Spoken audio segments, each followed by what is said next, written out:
نبی الامی و آلہ و صحبہ و بارک وسلم تسلیما کثیرا کثیرا۔ بخاری شریف میں حضرت انس بن مالک رضی اللہ تعالی عنہ رسول اللہ صلی اللہ علیہ وآلہ وسلم کا غلیہ مبارک بیان کرتے ہوئے فرماتے ہیں، توجہ میری طرف، فرماتے ہیں کہ آپ دراز قد تھے نہ پست قد تھے۔ دراز قد کہتے ہیں جو لمبی ہائٹ ہوتی ہے نا، طویل لانگ جسے ہم کہتے ہیں نہ دراز قد تھے، یعنی آپ کا قد مبارک، آپ کی ہائٹ جو تھی نا وہ نہ زیادہ لمبی تھی نہ زیادہ چھوٹی تھی، پست قد تھے، ٹھیک ہے نا۔ آپ کا قد بالکل میانہ اور درمیانہ قد تھا، سمجھ آ رہی؟ نہ زیادہ لمبے نہ زیادہ پست قد تھے۔ مگر ایک اور مقام پر سرکار کا یہ معجزہ بتایا گیا ہے کہ اب دیکھیں، آپ سوچنے کی بات ہے کہ وہ بندہ جو نہ زیادہ لمبا ہے نہ زیادہ پست قد ہے، لیکن میرے آقا کی شان دیکھیں، سرکار کو اللہ نے میانہ قد عطا فرمایا تھا، لیکن جب آپ ہزاروں کے مجمع میں ہوتے جہاں پر مختلف قسم کی قد والے لوگ ہوتے، کوئی لمبا بھی ہوتا کوئی پست قد بھی ہوتا، ہزاروں کے مجمع میں جب سرکار ہوتے تو ان تمام سے زیادہ اونچے سرکار ہی نظر آیا کرتے تھے،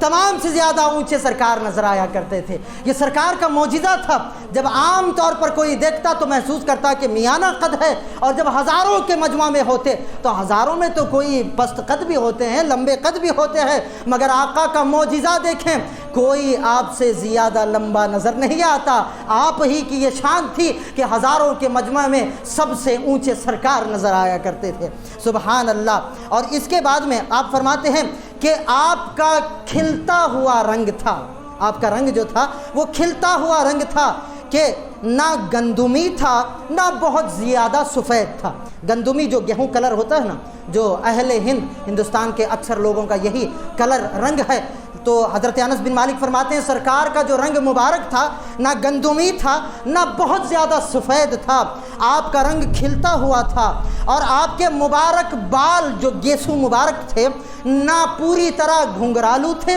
نہ پوری طرح سیدھے تھے، بلکہ دونوں کا مکسچر تھے، تھوڑے تھوڑے سیدھے بھی نظر آتے، تھوڑے تھوڑے گھنگرالو بھی نظر آیا کرتے تھے۔ یہ سرکار کے زلف مبارک ہیں، اور آپ فرماتے ہیں کہ میں نے کسی ایسے ریشم کو نہیں چھوا۔ حضرت انس بن مالک فرما رہے ہیں بخاری شریف میں نے کسی ایسے ریشم کو نہیں چھوا جو نبی کی ہتھیلی سے زیادہ نرم تھا، جو نبی کے ہتھیلی مبارک سے زیادہ نرم ہو، میں نے کسی ایسے ریشم کو نہیں چھوا ہے، اور میں نے کوئی ایسی خوشبو یا عطر نہیں سونگھی ہے جو نبی کی خوشبو سے زیادہ خوشبودار تھی،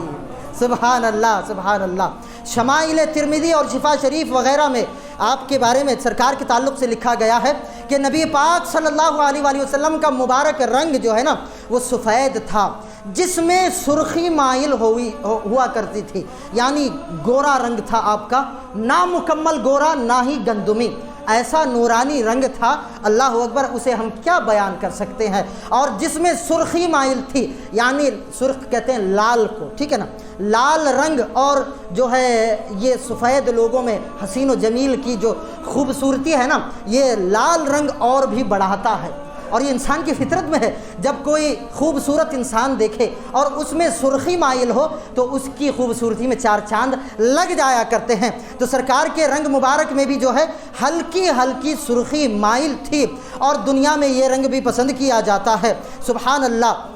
اور سرکار کو اللہ رب العزت نے دونوں رنگ عطا فرمائے تھے۔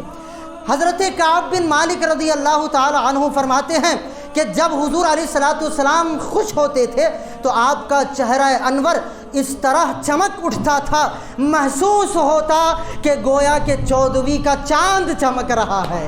یہ صحابہ بتا رہے ہیں کہ سرکار جب خوش ہوتے تو یوں محسوس ہوتا کہ 14ویں کا چاند چمک رہا ہے، اور سرکار جب جلال میں آتے تو یوں محسوس ہوتا کہ سورج اپنی تمام آب و تاب کے ساتھ اپنی روشنی بکھیر رہا ہے۔ یہ سرکار کا جمال اور کمال ہے، اللہ اکبر۔ اور اسی طرح سیرت میں لکھا گیا ہے کہ سرکار کے رخ انور کا وہ نور مبارک تھا، جب آپ کے چہرہ مبارک پر